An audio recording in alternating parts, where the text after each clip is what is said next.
بسم اللہ الرحمن الرحیم۔ السلام علیکم ورحمۃ اللہ۔ میرے پیارے دینی اسلامی بھائیوں، میں آپ کا کیفی آپ کے اپنے چینل دعاؤں کے ذخیرہ میں آپ کا خیر مقدم ہے۔ آئیے آج ہم حضرت سلیمان علیہ السلام کے بارے میں تھوڑی جانکاری لیتے ہیں۔ ان کا تعلق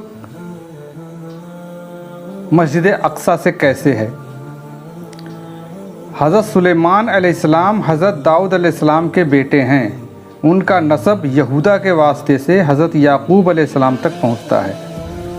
قرآن کریم میں 16 جگہ ان کا ذکر آیا ہے اور ان پر اللہ تعالیٰ کی جانب سے عطا کردہ انعامات اور فضل و کرم کا تذکرہ کیا گیا ہے۔ اللہ تعالیٰ نے حضرت سلیمان علیہ السلام کو فطری طور پر ذہانت اور فیصلہ کرنے کی قوت و صلاحیت عطا فرمائی تھی۔ اسی وجہ سے حضرت داؤد علیہ السلام نے ان کو کم عمر ہونے کے باوجود حکومت کے بہت سارے کام سپرد کر دیے تھے اور خاص طور پر مقدمات کے فیصلوں میں ان سے مشورہ کرتے تھے۔ پھر اللہ تعالیٰ نے حضرت داؤد علیہ السلام کے بعد حضرت سلیمان علیہ السلام کو نبوت و حکومت دونوں عطا فرمائی۔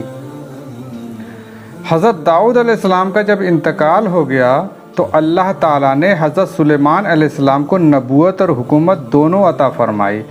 اس طرح وہ جہاں ایک طرف بنی اسرائیل کی دینی امور سے متعلق صحیح رہنمائی فرماتے، وہیں دوسری طرف وہ ان کی اجتماعی اور انفرادی زندگی اور ملکی انتظام کا فرض بھی انجام دیتے تھے۔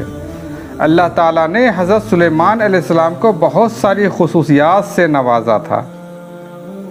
وہ عام انسانوں کی گفتگو کی طرح تمام پرندوں کی بھی بولیاں خوب اچھی طرح سمجھتے تھے۔ اللہ تعالیٰ نے ہوا کو ان کے تابع کر دیا تھا۔ سلیمان علیہ السلام کا ہوا بھی حکم مانتا تھا۔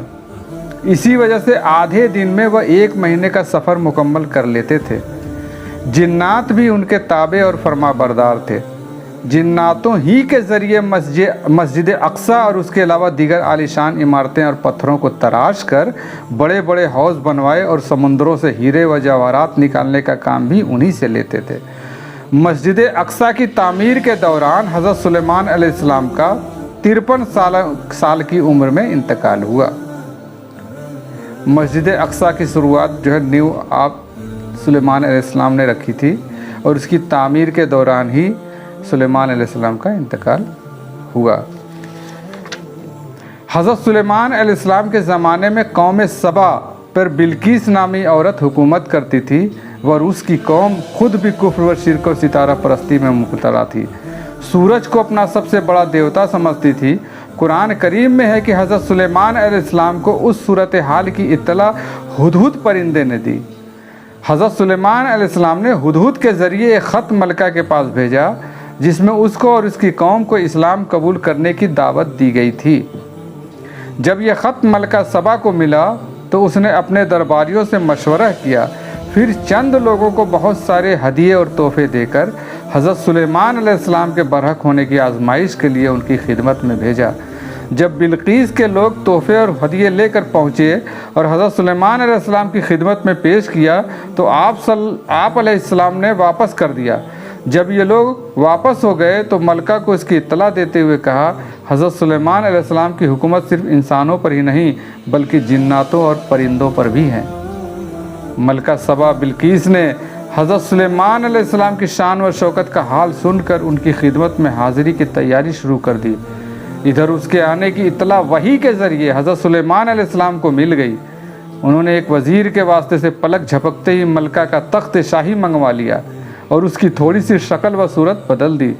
جب ملکہ دربار میں پہنچی تو حضرت سلیمان علیہ السلام نے پوچھا، کیا تمہارا تخت ایسا ہی ہے؟ ملکہ نے کہا، گویا یہ وہی ہے۔ حضرت سلیمان علیہ السلام نے ایک محل تعمیر کرا کر اس کے صحن میں ایک بڑا حوض بنوایا اور پانی سے بھر کر اس کے اوپر خوبصورت شیشے کا فرش بچھا دیا۔